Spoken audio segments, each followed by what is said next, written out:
Architecture of Gregg House. This is a presentation he did in the fall, which was very well received, and there were many people who said, golly, I missed it, I wish I could see it. So Jay, thank you so much for doing a repeat of this.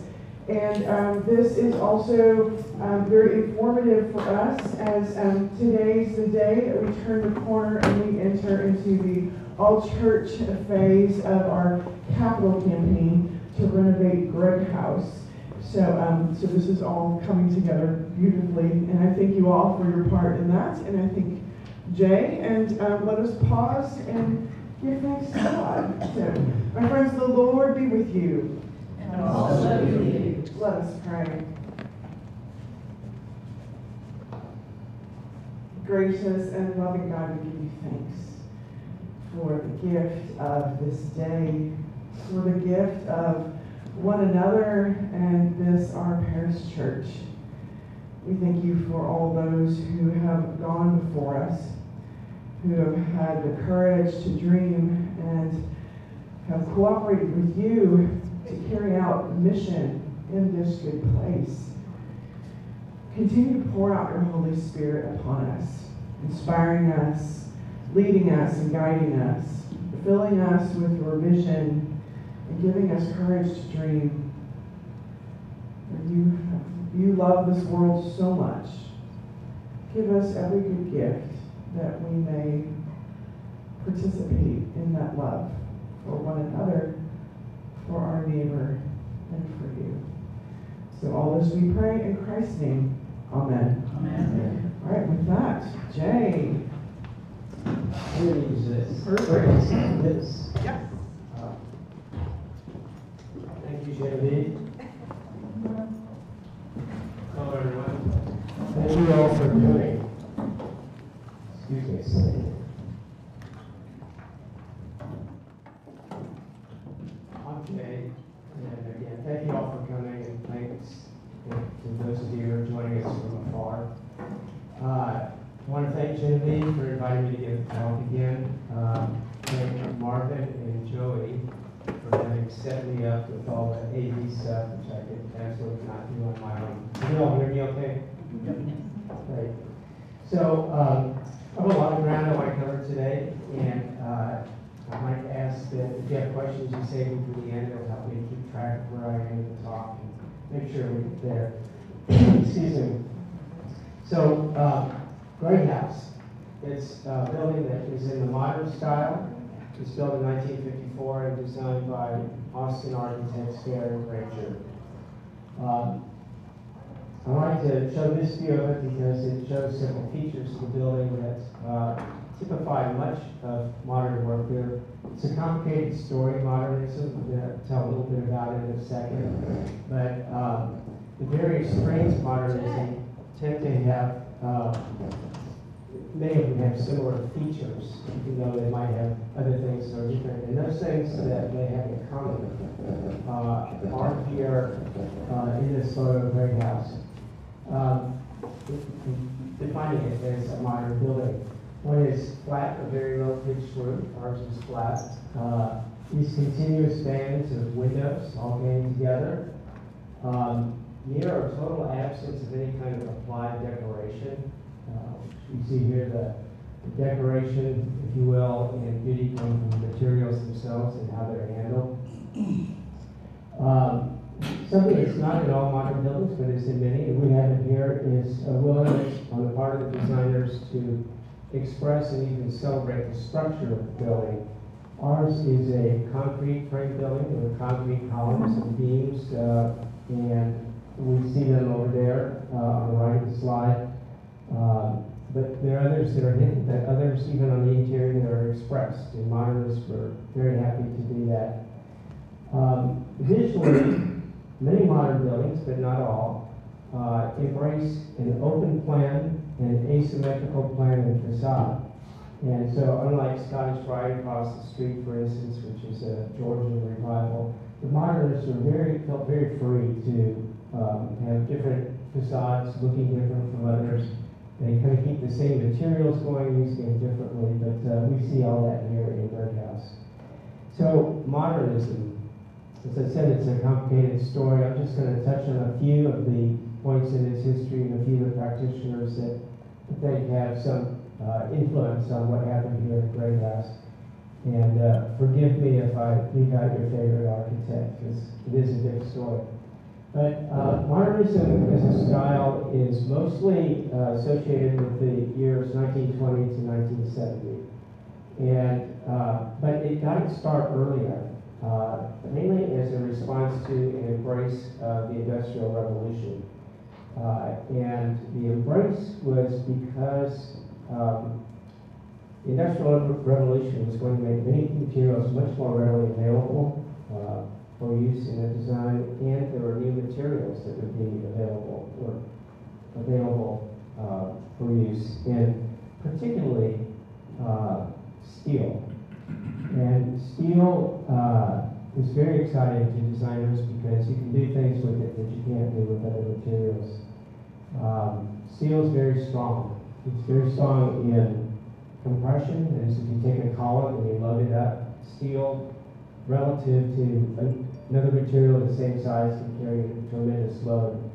Similarly, steel is very strong in tension, because if you try and pull it apart and bend it, steel resists that very greatly. Ours is a concrete building, but we benefited from this Industrial Revolution ourselves because although concrete has been around since Roman times, it wasn't discovered until the 1800s that if you put it inside, if you encase, you use concrete to encase steel, concrete itself becomes stronger both in compression and in tension. And that's done with what we call rebar. Y'all are probably familiar with that, and I'm here to assert that there's a lot of rebar in this building. We'll talk about some of the loads that are here in a little bit. But, so it's a response to the Industrial Revolution. It's in the late 1800s. There are several people working in things that became known as a modern aesthetic. And one of them is this man you may recognize as Frank Lloyd Wright, American, considered by many to be one of the fathers of modernism. He was born in the 1860s, died in 1959.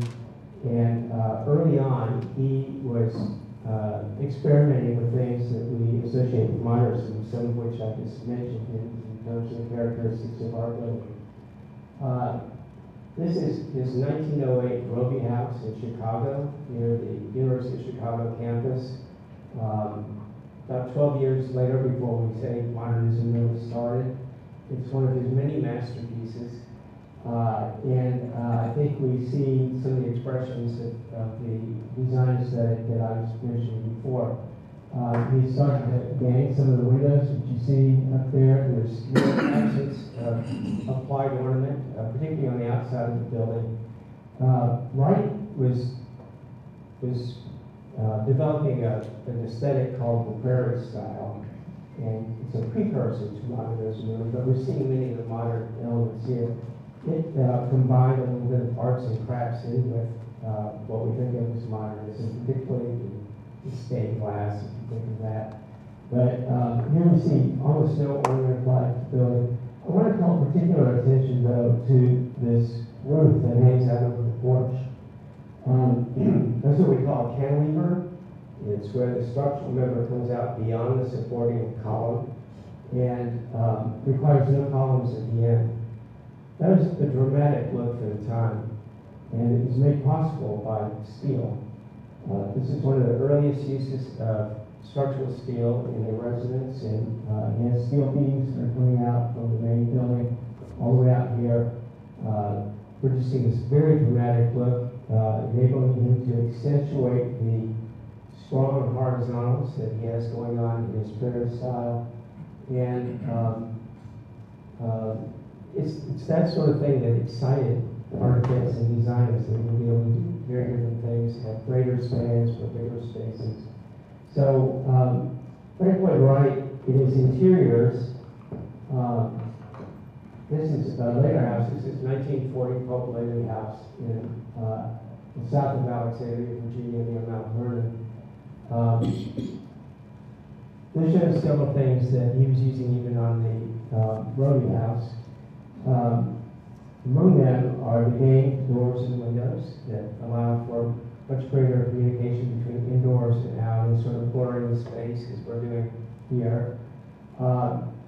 Accentuating that by taking the ceiling material and plane and running it from the living room through the dining area, through the hall, and including that same material in the same plane over the parking area outside the doors that are at the far end of the picture, or the view. Excuse me. So that blends the inside and the outside together. It makes the space flow, and the architects of the modern liberal are very much about combining indoors and outdoors and creating the sense of endless space. And we're going to see that here in Gregg House. Before we leave this deal, I want to mention the brick. Brick is a material that's been around forever, but modernists felt very free to use it on interiors. They've been used in factories and things, but to think that it is a worthy enough material to use in our residence, and not only that, but on a primary wall, main focus of this living room, is something that was sort of new with modernists. And Frank Lloyd Wright had used that on Rody House and many of his structures, and modernists would embrace that. And of course, we have it here in Gregg House. Now, Frank Lloyd Wright is operating in this vein quite early. His work is being published. People were seeing it in Europe and around the United States, particularly designers. And the Europeans were at work as well. Steel is the name of a school in Holland. It was established in 1917 and ran until 1931. It was a group of artists and architects, and they were embracing modern ideas. Excuse me. And the architects among them were excited about the materials that had been made available as a result of the Industrial Revolution. But the steel folks were also responding to World War I and the horrors of the mass destruction and death that had accompanied that war, as a result of it. And they were really interested in thinking, you know, we can find a new way forward. We've really gone off the rails here, and how can we as designers help to build a better world? Their approach to that was to completely throw away the past, try and find new paths forward, and in throwing away the past itself, older architectural styles, but really wanting to strip things down to basics and just start from the beginning and build again. One of the founders of this steel, they have a magazine, by the way, that was the cover of one of the issues, but one of the founders was Mondrian, the artist. This is one of his works. You may be familiar with these. And here you can see that he has not only gone from figurative work to representational work, but he's playing with just a basic geometric form, the rectangle, and arranging it in different ways for different effects. Similarly, he stripped color and dialed it all the way back to black and white, and the three primary colors from which all others can be made, that is red, yellow, and blue. It's easy to think this is random and he just throws it together, but everything's very considered. He's really wanting to play with these, see what they do with each other, how he can create a sense of calm and beauty and balance with just this limited palette. So many architects are going to buy into this, and we're going to see it at Gregg House as well. This man is Walter Gropius, a German. He founded a school that was similar to the steel. It's called the Bauhaus. Ran from 1919 to 1933. The school, I say, was similar to the steel, but it was broader. All the arts were included. There were ceramicists, textile workers, furniture designers, and it was a very fertile ground for a lot of people to share ideas and advance this idea of modernism. In 1926, Gropius designed this building for the school. It still stands today, and you can see many of the features that I mentioned when I introduced Gregg House. I want to call attention to two in particular. One is the lettering, which you see couldn't be more simple. No serifs or anything on that, consistent with wanting to strip things down. He has a very limited color palette on the building. But also, this window was unheard of at the time. This is all steel, but it's not structural. It's not the wall. The structure is behind it. And that's something that architects are going to really embrace. He wasn't the only one to do it, but to be able to do these new things with windows and other features of the building. A later head of the Bauhaus School was this man, Walter Gropius. Excuse me, this is Mies van der Rohe. And Mies ran the school from 1930 to 1933 when it closed. In 1929, though, he had done this project. This is the German Pavilion in Barcelona, at the Barcelona World Exposition, 1929. In this building, Mies, in a very early date, is expressing the modernist aesthetic. This time with rather luxury materials. It's the German presence at the exposition, and they wanted a big show. But the building itself is supported by 8 steel columns. They're clad in chrome, making them reflect light and in some cases disappear, in other cases bring light as an accent. You see the big sheets of glass. The Industrial Revolution had made that possible. They further helped lead the indoors and out and bring light into the building. You see that they're very free with outdoor spaces flowing through, but then other spaces are indoor. And you kind of bleed the two. That's accentuated by the ceiling, which flows through from inside to outside, the same material as we saw in Frank Lloyd Wright's Welby House. I want to point out these walls. That's travertine and that's green marble.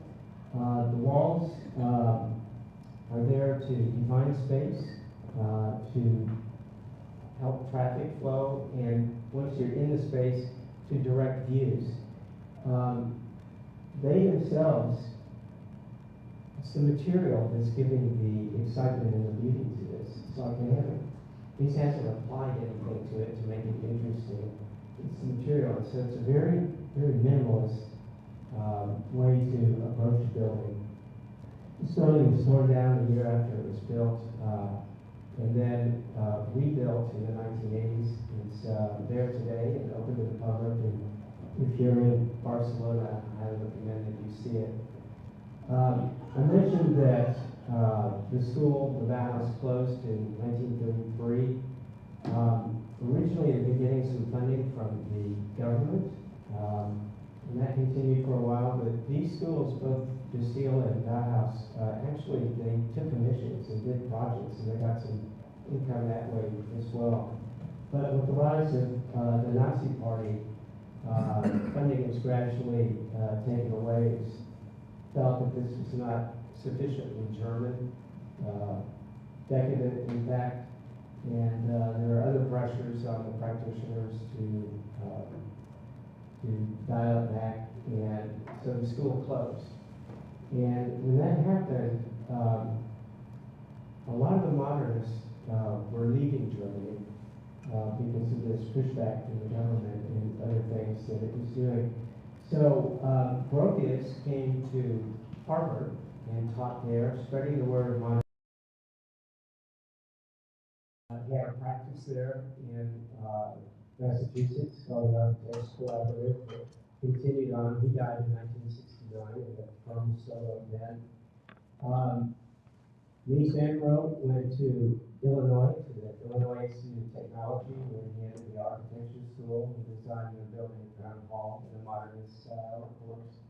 And he too had a practice and did some significant buildings. This, by the way, is the Barcelona chair, which is introduced at the World's Fair there.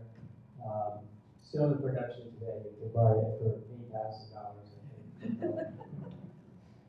This is Richard Neutra. He was another European modernist who came to the United States. He was Austrian.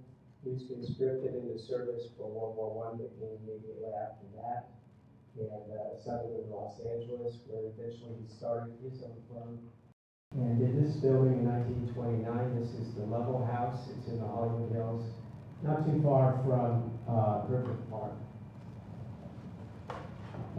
This building was a sensation when it went up. People would come, there were traffic jams around, wanting to see it on weekends. It's widely published. If you've seen the modern aesthetic, in a way people really hadn't seen it before. It's all steel. The windows, you have steel pipe columns. Some of these on the balconies, the columns are actually in tension. The important part where they're hung from above, so the balcony is really suspended from above. Things you could not have done before the Industrial Revolution. There's a pool over here. It's really a fabulous house still there, privately owned. And it was not only a sensation in Los Angeles, but it was published and people around the country were seeing it. Philip Johnson went on to be a great renowned architect in his own right, was a curator at Museum of Modern Art at the time. And he mounted the show on modern architecture. He further introduced this aesthetic to the American public. And it included Richard Neutra's work, including the Level House and the model of it. That kind of put Richard Neutra on the map. He already had quite a bit of work, but he was busy through the Depression on the basis of that show. And we're going to see that he has a connection to our parent Granger as we go forward. So this is 1932. We're entering the Depression, and that's when Fair and Granger meet. This is a photo of the two taken in 1958, somewhat later. But they met in 1935. They were both Austinites, went to the public schools here. Both of them went to UT Architecture and graduated. They were 10 years apart though. Fair, who's on the right, finished in 1925.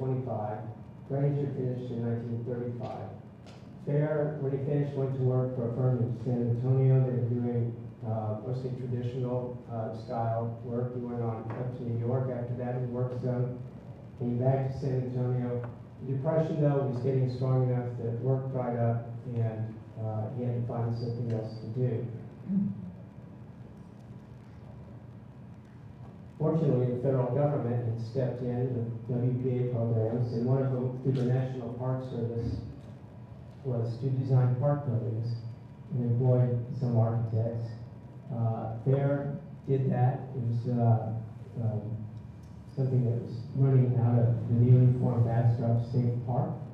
And so Fair was very happy to be brought a high role over there, supervising work. And this is one of his buildings. It's one of the cabins that's there. They're for rent. Very nicely done. Not at all modernist, but in keeping with what the Park Service wanted. And his training suited him well to doing that. Granger finished his school in 1935, architecture school. Has a great portfolio, but there's not much work. And he gets a job out here and meets Fair. And the two really hit it off. They have apparently very great rapport when it comes to ideas about architecture and design. And this is the beginning of what later on is going to become a great practice together as partners. Granger, Fair stays there until 1937 when he starts his own practice at the end of that year. Granger, though, at the beginning of 36, goes out to California because he's gotten a job with Richard Neutra. And Richard Neutra, again, had plenty of work going on. He did mainly single-family residences. I don't know if Granger worked on this project, but it was being designed in the office at the time. This is the Stratford Apartments. They're in Los Angeles, just west of the UCLA campus. Still there, very modernist. It's a property where he put 6 or 8 units with a stair going up the middle, and then the units either side, each is different. Each has its own private space. I don't want to draw your attention particularly to this element over here, that building. We see the windows wrap around the corner, gang together. We see the flat roof, but with an overhang on one side. It doesn't have to match the other side if you're a modernist. Granger, no doubt, picked up a lot of his sensibilities from Neutra in this experience he had out there. Shotgun apartments, by the way, were very popular. Orson Welles lived there.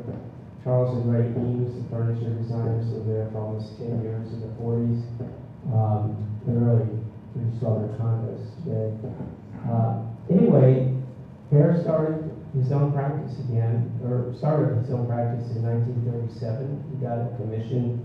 Granger comes back to work with him as an employee. He's not licensed yet.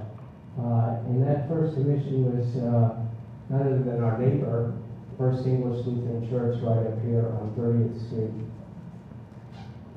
It's a great commission for them to have, keeping them busy. It's in a mission style, very well done, but not modern. We aren't seeing that yet. But the firm started getting other work, and one of those projects was the St. Elmo Motel on South Congress, say 1 mile south of the capital city. It's right near St. Elmo Road. Anyway, you see all those kinds of modern features that we talked about, and so they're getting to do that. And Granger is very happy. Farrell said to have really embraced the work or been interested in the work of Walter Gropius, and so I think they both were thrilled to have this project. In 1938, the next year, Granger did this residence for himself. It's a garage apartment. It's over in Judges Hill. And I think you can see some of the features that existed in Stratford apartments. This entire structure is supported by 6 pipe columns, and they're in this view, starting on the outside of the building and then going in and being expressed on the inside of the building when you get upstairs with the windows wrapped around beyond them.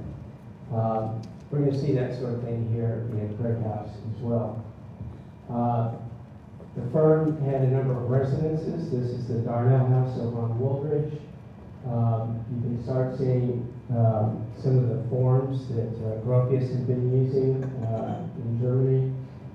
This house is still there, has a historic marker in front of it. Well, this is 1941. And in 1941 is when World War II started. And again, work dries up. And they have to close the firm. Fair goes to work for the federal government again, this time doing military buildings through the southwestern U.S. Granger, though, has a great portfolio from school, and he gets himself accepted at Cranbrook, sort of a Bauhaus type school in Michigan outside of Detroit. And this school had catered to artists of all stripes, their textile workers, etc. But it was run by Saarinen, the Finnish architect and modernist. He had designed many of the buildings on the campus, which had started in the 20s. Not all of them are modern, but he really took to that, and this is one of his modern buildings there. His son was there at the school teaching as well, and they had a firm and did projects. His son is Saarinen, and he was somewhat older than Granger. The two really hit it off. He invited Granger to work in the firm on some of the projects, and so Granger, no doubt, is absorbing a lot of ideas from these masters as well. Saarinen is the guy who later on designed the St. Louis Arch, TWA Terminal in New York, Dulles Airport in Washington. So a lot of ideas were exchanged there among all the folks, and Granger benefited immensely. He stayed there until 1945. The war ended, and the two returned to Austin, and this time form a firm as partners, Fair and Granger. They have a very successful practice, lots of work. There's a lot of pent-up demand after the war, and they're very good at what they do, and all the work that they do from here forward is modern in design. This is Farrell's house, which is up on Ridge Road. Granger's house down in Judges Hill on the same property as the Perch, the name of the garage apartment we had done. They designed many things in town. You would recognize that they did the campus for St. Stephen's School, including the 1954 chapel there. They did many schools, including Henry Junior High on Exposition. They did Mueller Airport Terminal, 1961. And they did many of the buildings over on the Episcopal Seminary campus at 32nd and Paul. This is the chapel, 1965. They did their own office building, which is over at 15th Street and Water Creek. Still there today, and somewhat different guys. But they occupy the entire top floor. They rented out the bottom. The sign suggests it's to engineers at this point anyway. They had as many as 20 architects working for them at one time. You can see in 1959, it appears they're all men. They did hire women in the administrative side of the building. But really terrific firm, lots of work and lots of really good reception. They were published widely. Both of them became fellows in the AIA. And in 1958, there was a 16-page spread on the firm and its work in professional publication, Progressive Architecture. Photos of their work, interviews with them, and really, and that's a national publication. It's really quite something. So, in 1953, in the midst of all this success, they were approached by All Saints to do a new Gregg House. This is the original Gregg House, 1909, masonry building, very symmetrical, a few Gothic touches, not too many. Appears to be very nicely done, but has simply been outgrown. So, here we go with Gregg House. Farrell and Granger were approached and had this site to work with. 27th Street is at the top of the view. University Drive at the right. The blue at the left is the back of the church. And then the area that's colored in red and yellow is the footprint of the building they were standing in. They did. Now the original Gregg House had been approximately where that upper where the administration wing is. And it faced 27th Street. It was symmetrical, a walk going straight out.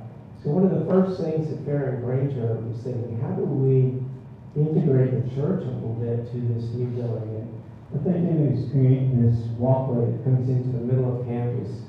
And from that you can go to the church or into Gregg House. There are trees on the site. You see even one in what became the courtyard, and they respect those. They're modernists, and they can just work around these. They've got a huge building they have to fit on this parcel. But they make it U-shaped with an open courtyard facing east. The site slopes rather dramatically down to University Drive, and they were free enough that we could have 3 stories on this backside. The reed is 2 stories on the front.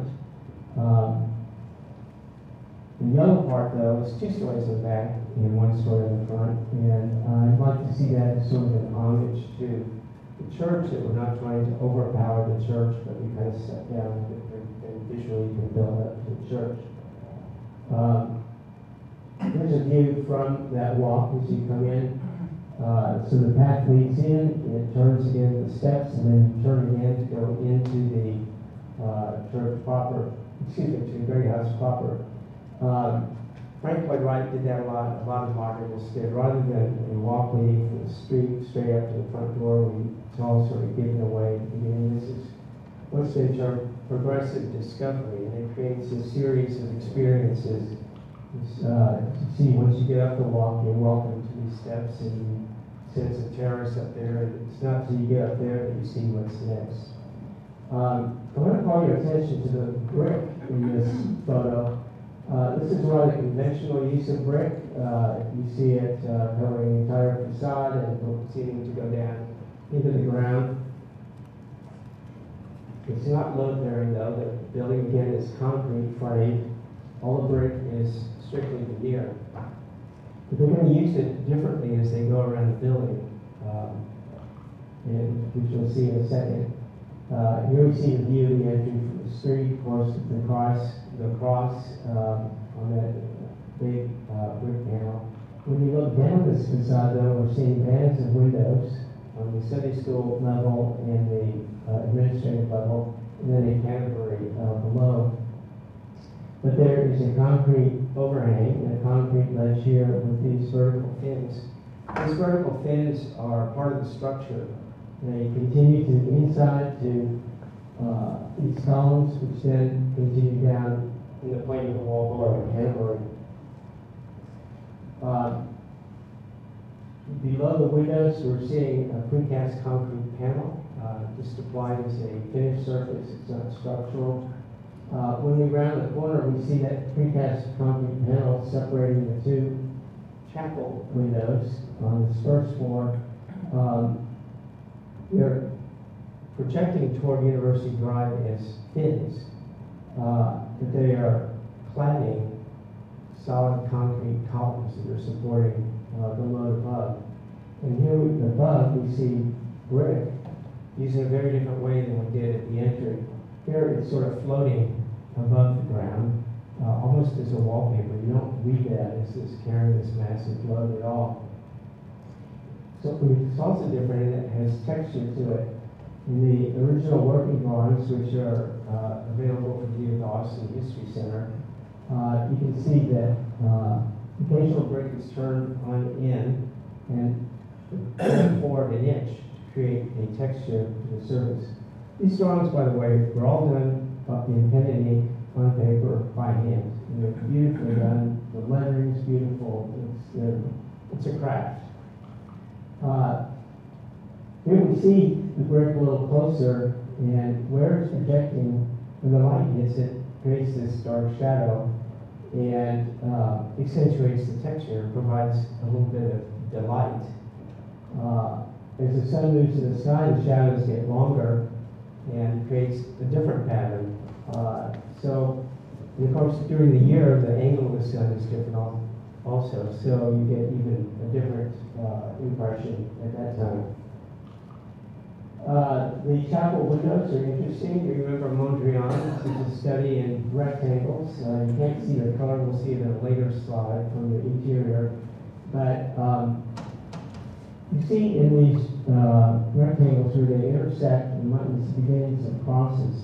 The windows are actually symmetrical about their center axes, and it's in the middle where they actually highlight one of those crosses. It's very subtle, but sort of a very elegant modernist approach.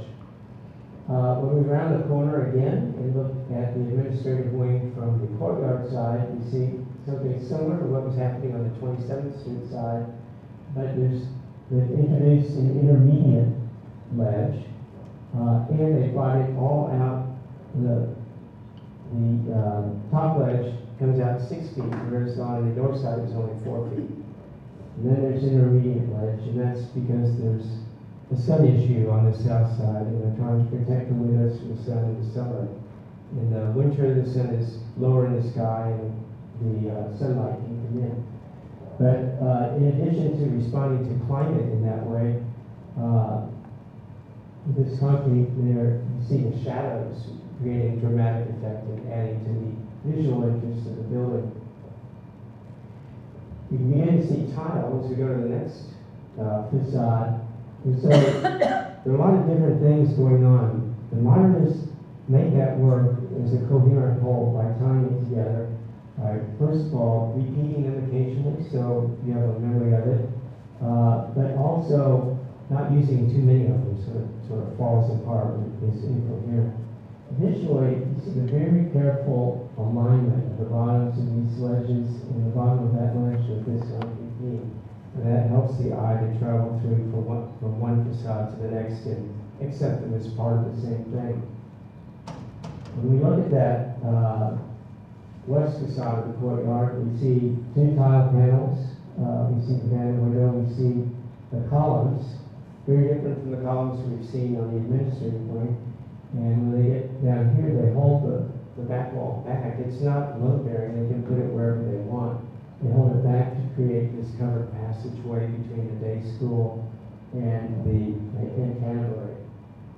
Before we look at the next slide, I want to show this view. I mentioned that Walter Gropius, while he was in Boston, had a firm of his own. They did projects. This is his 1947 American Container Corporation. Look at Consolidated Container Corporation of America it was. And call your attention particularly to this element over here.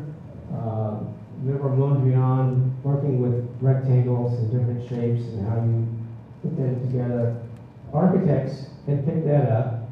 Gropius wasn't alone in doing it, but they have windows, maybe one rectangle, a panel is another, and the trick is to do it artfully. Well, we have the very same thing at Gregg House. And Granger, on this facade, there's no overhang. At the column here, this is projecting about 4 feet. This column goes up, and then it's expressed on the inside of the building, in the library, and in the Sunday school above. Right in the corner once more, excuse me. Mondrian, yet again, yellow tile, now has a blue counterpart. Very nice arrangement. It's not symmetrical. This is off-center, but it's expressing what's going on the inside. We have the two-story consolidate hall with the windows running all the way across the side of the room. Upstairs, windows for a classroom. Here's a library where there are shelves and windows are not needed. This is a view of one of the fins, brick fin this time, coming out at the end of that facade. And I just show for the dramatic effect that Karen Granger achieved. And also to show how carefully the materials end and start. There are no sloppy meetings in this building. And it's very important in modernism that happened because there's not much else to look at except your eyes drawn to these connections. This facade is the south facade of Insolving in the kitchen and mechanical room. You see a Mondrian influence again. The windows here, which balance the light from the east end of the room. You see going there, and rather than a traditional thing where the window would be a hole punched in the middle of the larger brick wall, modernists like to cleanly divide these, and you get 3 rectangles: this brick, the window element, and that brick. This facade is interesting too because it helps us to realize, I think, what rebar is doing for us at Gregg House. So this reads as wallpaper, and it looks thin, and it's just floating up there 4 feet out from the day school wall below. But this wall has a brick facade on the middle, a brick facade on the inside, which we're seeing a brick facade on the outside, and the middle is concrete block. There are columns of concrete in that concrete block opposite the columns that you see on the other side of the room. And they go from here all the way up to support the roof, which is a 5-inch concrete slab in that black area above us. So half that roof load is coming this way on beams, and it's traveling down this massive wall. Imagine the weight of all that brick and concrete block. And it's sitting down here on a concrete beam that's running in this floor area under where I stand, and then carried back 4 feet to 5 little concrete columns. It's a tremendous amount of weight being carried, and it would not be possible without rebar. I mean, it just wouldn't. So, Fair and Granger, being the geniuses that they are able to have all that going on, but have us read it as this light wall plane that's just floating up there, and delighted us. When we get to the other side of the building, we see the original Gregg House back here. All of this was added in the early 1980s designed by Killian Fair. He was Arthur's son and a parishioner here at All Saints, and he'd been hired to create an accessible entrance to Gregg House, which is behind this wall. He mimics it over on this side with a wall that blocks the view of the loading dock for the kitchen. And then with these curves, creates something that flows, helps traffic from the parking lot, pedestrian traffic, flow in. Did a pretty nice job on it, I think. We'll see a little bit more of what he's done in just a second. I want to call attention to this yellow area up here. You know, I said that the modernists need to limit the palette, both in color and material, so you have too many things going on. This yellow area on the original drawings is called that as tile. And that would make sense. It's picking up on what's been done here on the back of the building and expressing it on the front for interest and for continuity. This drawing also shows, interestingly, a railing up above the nursery and the men's room. And indeed, on the plans, that's called out as a promenade, and it was built with the rail. Also, we see these vertical lines right here. Those are the louvers. They are adjustable metal louvers. Richard Neutron had used them on his Kaufman house in 1947. Others have used them, but here they show up and add some very beautiful texture to this side of our building. Initially, I would point out the color. It matches the tile on the back of the building. So on that side facing the church, they have the yellow tile, and they have what I'll call blue. And I don't want to make too much of this, but it strikes me that the brick, it's all kind of gray, but the brick is red, the tile is yellow and blue.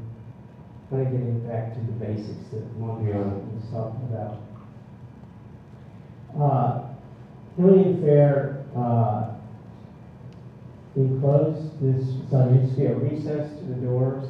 Before you got to the doors of the building, he had a display of glass, created an airlock helping with heating and cooling. And then, because there then was no overhang, established this one in the brick. And I just want to point out that Gregg did such a good job of matching the brick on the inside, both in the brick itself, but also in the alignment. And if you think back to Frank Lloyd Wright's Buck Whaley House, which I'll show you, and other modern things, getting that flow, or this sort of endless space feeling, would sort of fall apart if that hadn't been so well done. Killian, by the way, took over because Fair and Granger both had sort of untimely deaths. Granger and his wife and one of his children died in a car accident on I-35 in 1966 when he was only in his 50s. Fair died of natural causes in 1969 when he was only 65. So it's a great loss to Boston and to architecture and the time. But Killian took over the firm and happily was here to do work in the 80s. He extended the stairwell to help bring it up to code, create security as well. I want to point out the terrazzo floors were original. The parish at that time was not afraid to spend some money on really good materials that have served us well for 70 years. And when you think of the exterior materials, very little work has been needed to be put into those. This is the chapel downstairs. You see the effect of that beautiful Mondrian window, I'll call it. And you might note that the colors are all mainly variations on red, yellow, and blue. A cross is expressed on the inside. On the opposite side of the room is this very modern baptismal, very different from the one in the church, equally beautiful. And wanted to show you that in the drawings they say there's going to be a walnut cover, a brass handle for that. I've never seen it. Maybe around somewhere. It'd be nice if it turned up. Here in consulting, Killian Fair did this whole element all the wooden baffles that you see going around on the second level. This drop ceiling, the carpet, acoustical tile. Obviously, acoustics were an issue, and the retrofit, I think, is beautifully done. Fits very well with the building. And it goes to show you can change these buildings and still respect them, which I think is important. This is a view of this space in Fort Gilliam, as it said originally. And you might note that the photo is taken from the hallway that's up there. It is open. It's just a half wall between the Sunday school hallway and consulting. So, to wrap up, I'll just say that I think this building is a terrific building. Other styles are equally beautiful, but this is a great expression of the modern style and aesthetic. It's one that was done by practitioners of the style who were celebrated in a time and really knew what they were doing. It has lasted well and served us well, 7 years. The parish has been a good steward of it, and I think that going forward, as we think about changes to the building, we need to be afraid that we can't change it, but we do want to be very, very respectful of it. And with that, I'll take questions if anybody has any. Bobby? I do have a comment. Having been here, I have a comment, Jay. Having been here almost 40 years now, I have to confess that when I first saw this building, I thought it was, I'm not going to use the word ugly, but maybe homely. And I think that was because I didn't understand it. So what you're doing to explain the reasoning behind this building and why it looks the way it does, I think is extremely valuable. And it also, I think, maybe gives us some guardrails, because we don't want to love this building to death, which I think is a risk.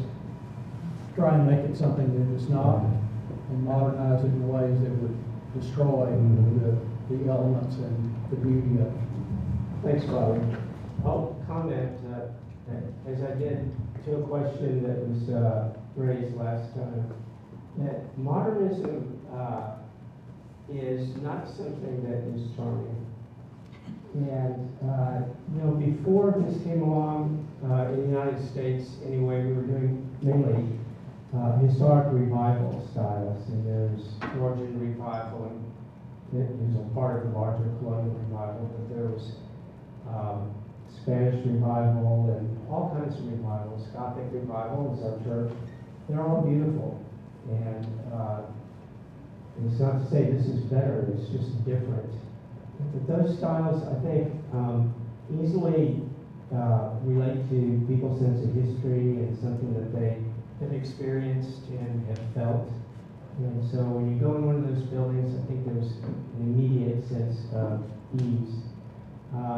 This building is not, that doesn't happen so much with everybody. It kind of does for me. I grew up in the 50s and 60s, and it seemed like everything modern was better, and I loved it, and my school was modern, and it seems natural to me. But I think also that in many people there is a response to embrace of open spaces and this feeling of expansiveness that really just feels good. And so it's not everybody's cup of tea, but it is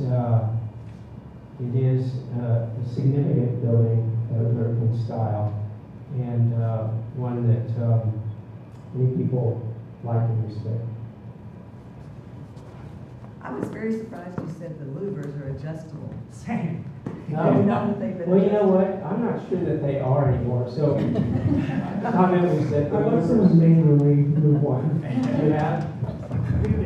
Yeah. Okay. I've never tried. I assume they were supposed to be, are supposed to be. Maybe over the years they've gotten a little stuck. When Neutra used those on his coffin house out in California, is for an upstairs porch. It's open except for those on two sides, and there you can block the light or the winds and sand that sometimes blew.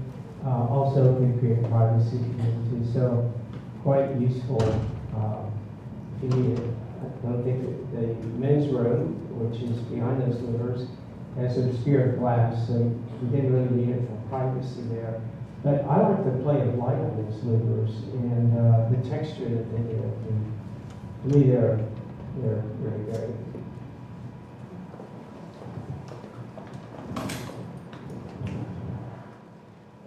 So first, let me say thank you for doing this. Sure. Because now we know what to look for and what to appreciate in our building. A question that I have is, I noticed like in the design charrette report, an observation that was made was that there's like no one main entrance to the building. There's all these multiple entrances. And I'm just wondering, is that a feature of the modern design or? Multiple entries? Yeah. No.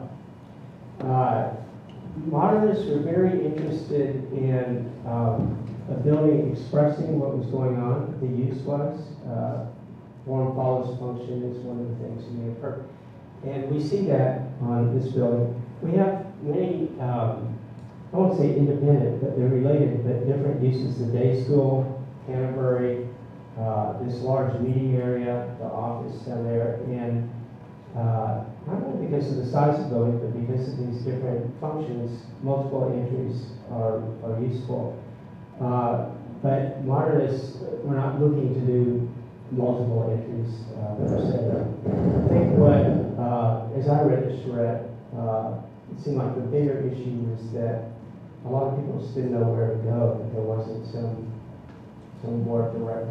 And it's part of the built-in problem that we have on this campus where our main building, the chapel, the church, has its interest in the far corner facing west, and everything else is back here. And so I think that Fair and Granger, in their decision to have a walkway promenade coming into the middle of campus between the two buildings, where you first hit the offices as you come from 27th Street, and then bring it on down and curve into where large meetings took place for those kinds of events. Was a very reasonable one, but not to say that the thought in the charrette that it's a little confusing is not correct.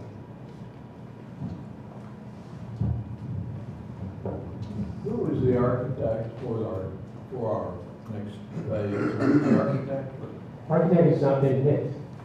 Okay.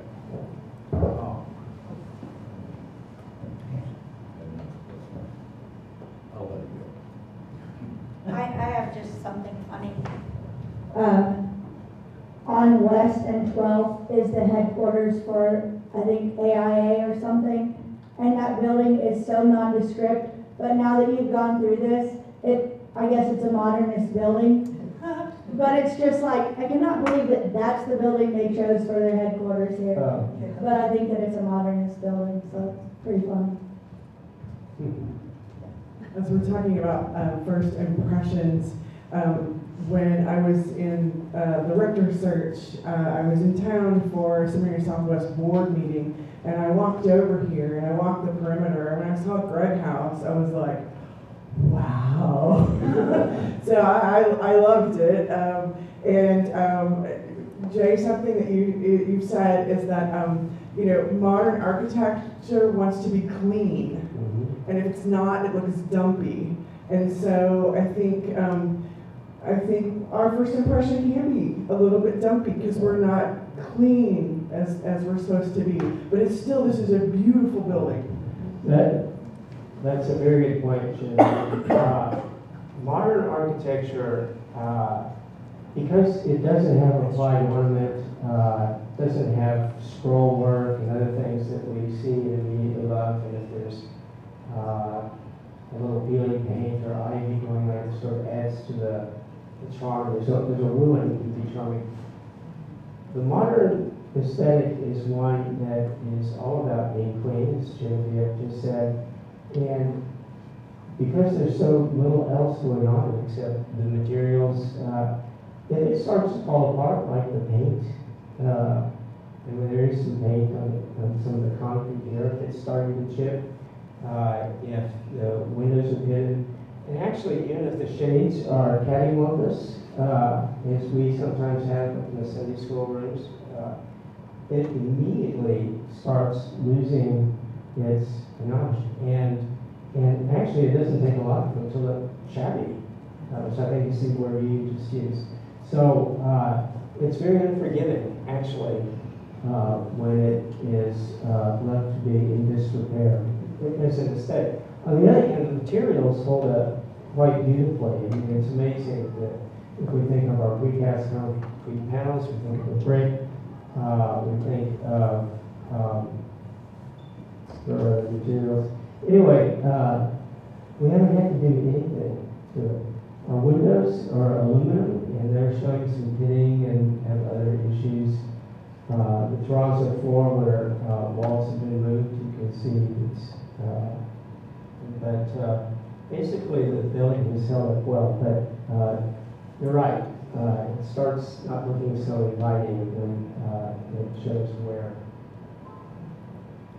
Listen, thank you. One more question? Should we buy an extra couple of copies from Bauhaus to our house? From the library? You know, I looked at that at Half Price Books just the other day. They didn't have a copy, but we need it.